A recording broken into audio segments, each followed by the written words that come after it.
The Canadian Broadcast Standards Council says the mighty Morphin Power Rangers is too violent and it wants it off the air. Her performance was so terrifying that MGM decided to cut entire scenes where they deemed her too scary for younger audiences. This is the most insane idea for a television show I've ever heard. This is going to be canceled immediately. A little controversy can make a show exciting. Too much can destroy it. Today, we'll explore TV shows and TV episodes banned for being too controversial. We'll uncover the dark stories behind them and why networks decided the public should never see them again. We'll start with the unsettling cases and save the worst for last. Guys, so it's almost at the end of the year and my goal is still the same, to increase the number of videos I put out without sacrificing quality. And to do that, we gotta keep growing, so it would mean the world if you subscribe, and I promise to do the best to make the best videos I possibly can. I'm visualventure and you are awesome. By the way, a big thanks to Rocket Money for sponsoring this video. Ghost Watch. In 1992, the BBC set out to make the scariest TV show ever. Their plan was simple, but deeply twisted. It was in 2 steps. Step 1, create a ghost story that looked completely real. Step 2, make viewers believe that the ghost could reach through the screen and attack anyone watching at home. They didn't just want to scare people. They wanted viewers to feel haunted, as if watching the show cursed them. This is the story of how they pulled it off, and how that broadcast caused so much panic that it was banned from ever airing again. The show was called Ghost Watch. In the weeks before it aired, the BBC promoted it as a live investigation into a haunted house. Here's what they told viewers. A single mother in North London believed her home was haunted. The woman claimed that she and her 2 daughters were being tormented by a violent ghost. To uncover the truth, the BBC promised to send a team of reporters to spend the night inside the home. Their cameras would be rolling the entire time. Every noise, every shadow, every scream would be broadcast live. If a ghost really was there, millions of people would see it happen in real time. That was the setup, and the audience bought every word of it. But behind the scenes, the entire thing was fake. The haunted house was a studio set. The woman and her 2 daughters were actors, and the ghost didn't exist. But viewers didn't know that. They thought they were about to witness a real ghost filmed on live television. Ghost Watch aired on Halloween night, 1992. Millions across the UK tuned in. From the first scene, it looked like a real news broadcast. No creaking gates, no Gothic towers, no shutter windows. Yet for the past 10 months, this house has been the focus of an astonishing barrage of supernatural activity. To make it more convincing, they interviewed the family living inside. Confrontations, of course, with the supernatural can be devastatingly real. Let's find out what effect they've had on Mrs. Early and her family. The woman and her daughters sounded scared and desperate. It's wrecked my house, my home, my family. After hearing their story, the reporters promised to capture the ghost on camera. For almost 40 minutes, nothing strange happened. Everyone was just waiting. Then it started. The clocks stopped, the temperature dropped, and loud banging came from inside the walls. Remember guys, millions were watching live. Most believed that a real ghost was inside that home. But the BBC wasn't done yet. They wanted to make viewers think that the ghost could crawl through their TV and torment them in their homes. Here's how they did it. The hosts said viewers were calling in from across the country. These callers claimed strange things were happening in their homes while they watched. We're getting all sorts of calls. In Derby, someone was ringing to say that her clock had stopped. Ken and Joyce Shrivener from Telford in Shropshire, their radio has gone dead. Of course, none of it was true. No one was actually calling in to say they were haunted, but the audience didn't know that. People across the UK believed the Ghost Watch was cursed, and that simply watching the show was letting the ghost into their homes. Some panicked and turned off their TVs. Others kept watching. But things were about to spiral completely out of control. As the night went on, things in Ghost Watch got worse. Objects started flying across the room. There are incredible noises coming from the walls and from the ceiling. The cameraman suddenly collapsed. Then one of the daughters started speaking in a deep voice like she was possessed. Even the presenter began acting strangely. He was mumbling nonsense as if he wasn't in his right mind. Then, when things were the most chaotic, the broadcast ended. Within minutes, panic spread across Britain. The BBC received 30,000 angry calls about Ghost Watch. The phone lines even jammed. Parents said their children were crying. Others believed their homes were haunted. Some even said they could see ghosts in their bedrooms. Ghost Watch became the first case of PTSD caused by a television program. To calm the public, the BBC admitted Ghost Watch wasn't real. There was no haunting, no ghost, and no danger. Viewers felt tricked and betrayed. The next morning, the story was all all over the newspapers. The authorities accused the BBC of deliberately trying to cultivate a sense of menace. Ghostwatch was banned. It never aired on public television again. But Ghostwatch didn't stay buried. Years later, it was quietly released on DVD. Since then, it's become a cult classic. Ghostwatch showed us how easy it is to miss what's really happening, just like it's easy to miss when you've been charged for a subscription you thought you canceled 6 months ago. Well, today's sponsor, Rocket Money, is here to help. Rocket Money is an all-in-one personal finance app that helps you cancel subscriptions, lower bills, and manage your money better. Growing up, my parents always taught me how to be responsible with money. And even now that you guys help support me financially through this channel, I am very careful about how I spend. And Rocket Money makes this so much easier. A big thing you can lose track of are subscriptions. I always found extra monthly subscriptions I wasn't even using. Once you connect your bank account, Rocket Money identifies all your subscriptions in a single list. From there, you can select the ones you don't want anymore, and Rocket Money may be able to help you cancel with just a few taps. In fact, they've helped people save over $880 million in canceled subscriptions. But of course, it's not just about subscriptions. One thing that my parents taught me is to never spend more money than what you have, and budgeting allows me to do that. With Rocket Money, you can create a custom budget in seconds. The app shows you where your money is going at all times and tells you what you're spending the most money on and provides you insights on how to stay within your budget. My friends, I encourage you guys to take control of your finances today, because the way you take care of money is the way you take care of everything else. Click the link in the description or scan the QR code on screen to get started for free. Cooked with cannabis.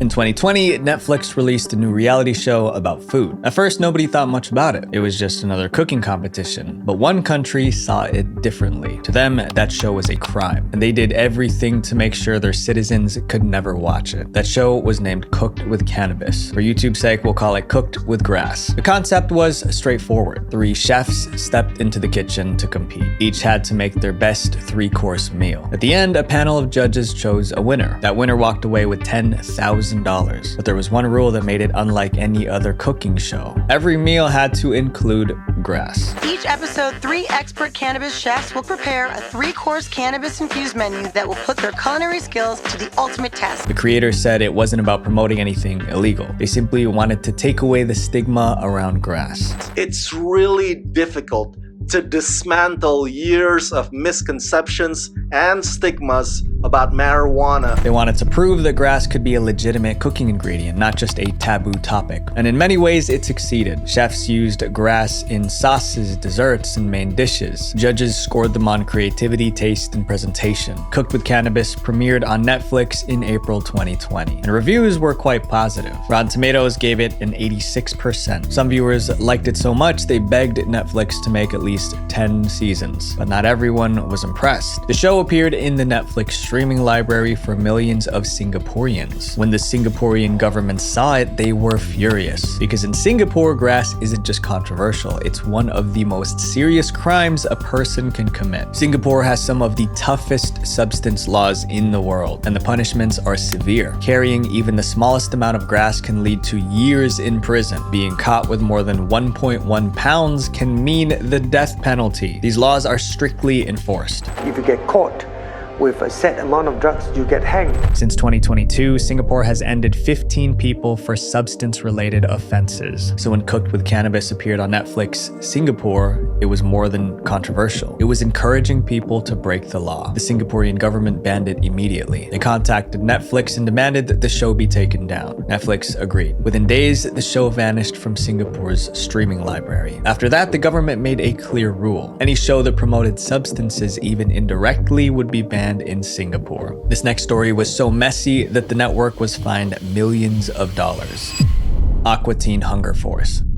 Most shows get banned because of their content. This one was banned because of how it was promoted. The show was called Aqua Teen Hunger Force. When it premiered in the early 2000s, it didn't look like anything else on TV. The stars of the show were 3 talking fast food items: a milkshake, a box of fries, and a meatball. They lived together and got into bizarre adventures. The stories rarely made sense, but that was the charm. Viewers loved how weird it was. Soon the show developed a small but loyal fan base. But the creators wanted more than that. They wanted everyone to know about the show, so they came came up with a new marketing campaign. On paper, it sounded like a good idea, but it really wasn't. The marketing stunt caused such a mess that the police got involved. The campaign launched in early 2007. Normally, TV shows were promoted through commercials or billboards, but the team behind Aqua Teen Hunger Force wanted to advertise on the streets of Boston. Their idea was simple. They built glowing LED signs featuring alien characters from the show. The characters were called Mooninites. We are the Mooninites, and our culture is advanced beyond all that you can possibly comprehend with 100% of your brain. Each sign showed a Mooninite flipping people off with its middle finger. The creators thought fans would find it funny, and that others would be curious enough to ask what it was about. They installed 40 of these LED signs all over Boston, above shops, near bridges, and even along highways. They worked overnight trying to stay out of sight. They wanted people to wake up and see glowing Mooninites all over the city. But they made one stupid mistake. The signs didn't say what they were for. There was no title, no logo, no hint that it was an ad. Just glowing circuit boards with wires sticking out. This is what they looked like. The next morning, people spotted the devices. They saw flashing lights, batteries, and tangled wires. To most people, it looked like a bomb. Someone called 911. Police rushed to the scene. They evacuated the area and destroyed one of the devices in a controlled explosion. But that was just the beginning. Reports poured in from across the city. Dozens of these strange devices were spotted under bridges, tunnels, and buildings. The city thought it was under attack. Suspicious packages were discovered all over Boston. Roads were closed, the Charles River was closed, and questions were asked about terrorism. The entire city went into lockdown. For almost 8 hours, police and federal agents searched for more devices.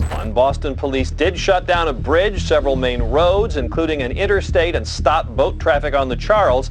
Luckily, one of the officers happened to be a fan of Aqua Teen Hunger Force. He recognized the characters. He told his team, "These aren't bombs, they are Mooninites, just cartoon characters." The lockdown finally ended, and the fear subsided. Dozens of electronic devices placed all around the city to promote the Cartoon Network show Aqua Teen Hunger Force, but they were mistaken to be bombs. The panic was over, but the authorities had a new mission: find and punish those who caused this mess. Police quickly tracked down the 2 men who put up the signs. They were arrested and charged with disorderly conduct. But those men weren't the masterminds. They were just hired to install the signs. So the authorities went after the network itself. To settle the case, Adult Swim's parent company paid the city $2 million in damages. They also issued a formal public apology. The creators of Aqua Teen Hunger Force understood how much trouble they caused, but instead of showing regret, they tried to joke about it. They created a new episode titled Boston and made fun of the entire incident. Turn on your tiny magnetic lights. That way, you look more like a device. Network executives weren't amused. They banned the episode before it could ever air. For 8 years, the Boston episode stayed hidden. It was the only episode of the series that was never released. Then in 2015, someone leaked it online. Viewers were furious. Many felt it was disrespectful to joke about the mass panic. This next chapter proves that even the most innocent shows can sometimes go too far. Sesame Street.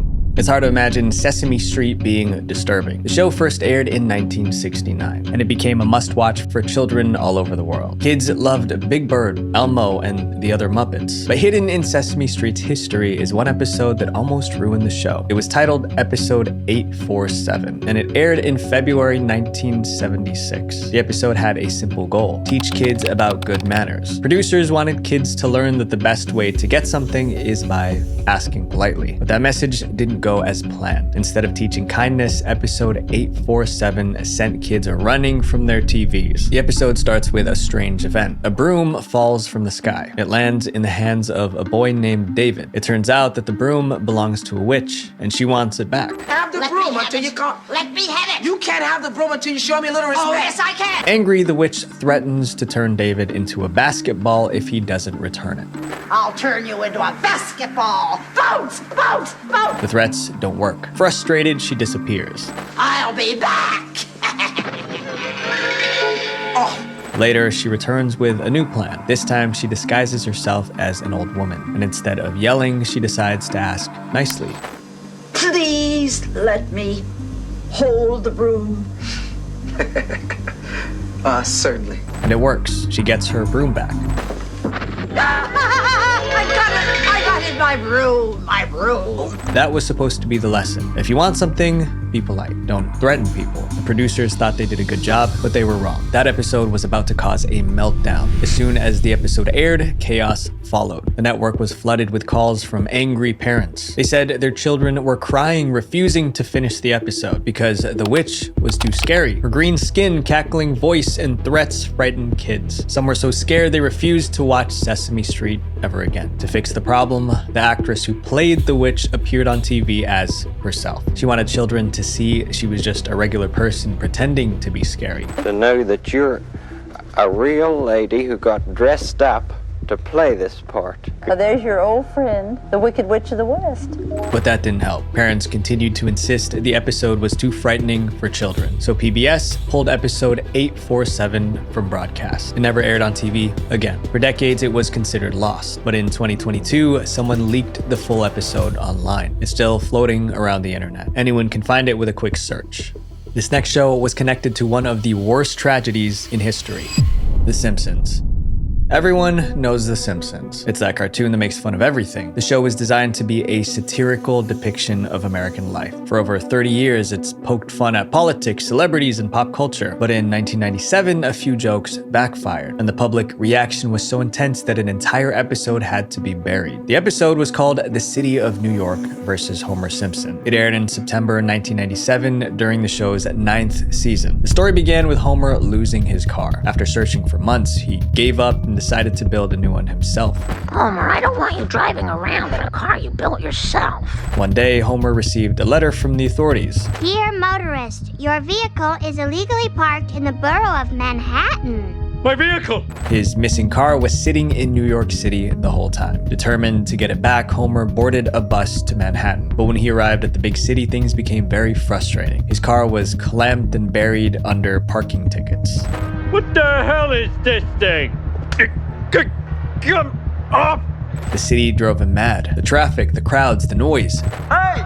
When you're done with that, I got something up here you can bite on! And why don't you be polite? Everything was loud, chaotic, and overwhelming. Sorry about that, guy. They stick all the jerks in Tower 1. That's it! I'm coming over there! Yeah, why don't you come over here? I got something for you! Shut up, the both of you! Frustrated, Homer got into his car and drove away with the clamp still attached. The episode was a parody of city life. They wanted to make fun of how stressful New York could be. Viewers laughed, and for 4 years, it was just another funny Simpson episode. But a few years later, those jokes suddenly didn't seem funny anymore. On September 11th, 2001, tragedy struck New York. The Twin Towers collapsed. Thousands of lives were lost. In the weeks that followed, people turned to familiar shows for comfort. But when fans rewatched that episode from The Simpsons, they noticed something unsettling. There were small details that reminded them of the tragedy. We could all go with the bus company's special Super Sitter fare. In one scene, a brochure showed the price $9 next to an image of the Twin Towers. Together, it looked like 9/11. And throughout the episode, Homer's car was parked between the towers. There was also a short argument between two men, one yelling from Tower 1 and the other from Tower 2. Before the tragedy, those lines were just jokes about city life. After the tragedy, they felt disturbing. Conspiracy theorists went crazy. They claimed The Simpsons predicted 9/11. The rumors grew so fast that the network had to step in. Out of respect for the victims and their families, Fox pulled the episode. It was removed from syndication so no other network could air it again. For years, The City of New York versus Homer Simpson vanished. But in 2006, it quietly returned to television. But it wasn't the same. Every shot of the towers was cut out. Every joke that could be linked to the tragedy was removed. The original version was never screened again in its original form,